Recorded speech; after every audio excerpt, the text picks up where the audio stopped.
and LT. Previous slide. Slide 1 of 4. Next slide. In GT.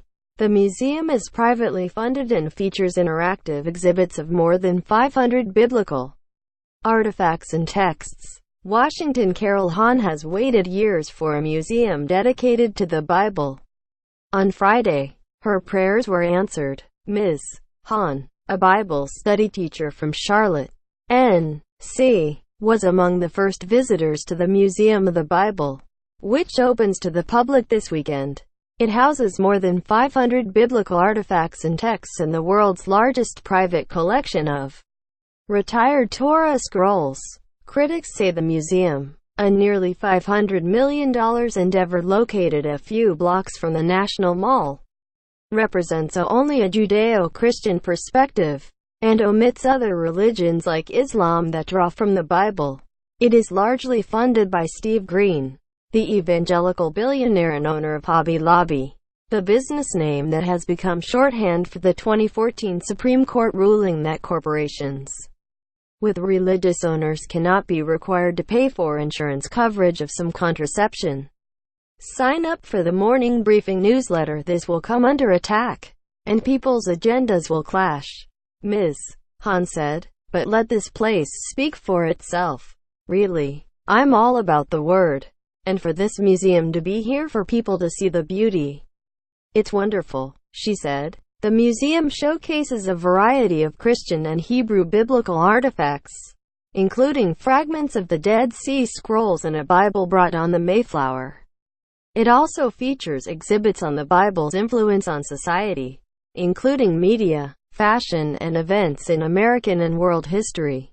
Tony Zeiss, the museum's executive director, said concerns about favoring certain interpretations of the text had not daunted the museum's aim to educate people about the Bible and to show the history and influence of what he called the world's most influential text. Things are divisive, but we will not get into any of the cultural or social debates if possible, Mr. Zeiss said. We just want to present the Bible as it is, and let people make up their own minds.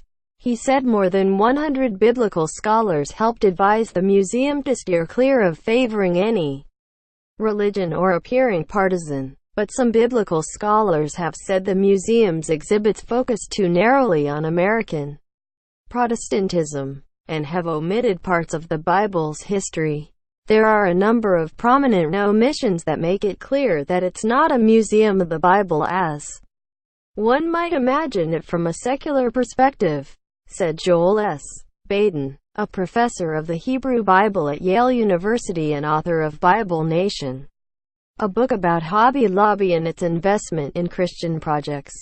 They don't do a good job of talking about whether parts of the Bible are historically accurate, Mr. Baden said. He has researched the museum but has not yet visited in person, and he questioned the lack of representation of other religions and sects, including Mormonism and Islam. Museum officials estimate that it would take more than a week of daily 8-hour visits to fully absorb all of the exhibits.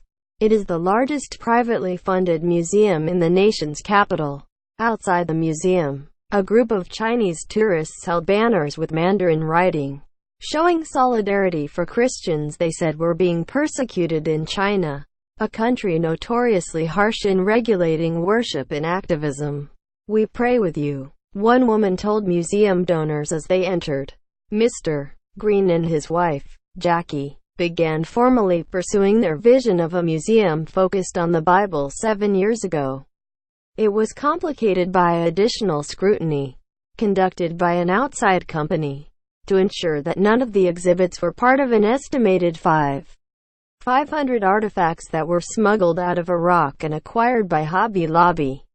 The arts and crafts supplier agreed to forfeit the artifacts earlier this year following a federal investigation. Secular groups have also opposed the museum out of fear that its main mission is politically motivated. A dedication gala hosted by the museum on Wednesday night at Trump International Hotel in Washington was attended by the president's son, Eric Trump, and his wife, Laura, as well as Betsy DeVos, the education secretary. And at Friday's opening, a statement was read from the Israeli Prime Minister, Benjamin Netanyahu, who applauded the museum for showcasing shared values between the United States and Israel. "None of us have this book figured out," Mr. Green said at the dedication ceremony on Friday. "We will never fully delve into the depths into this book. And that's an amazing thing.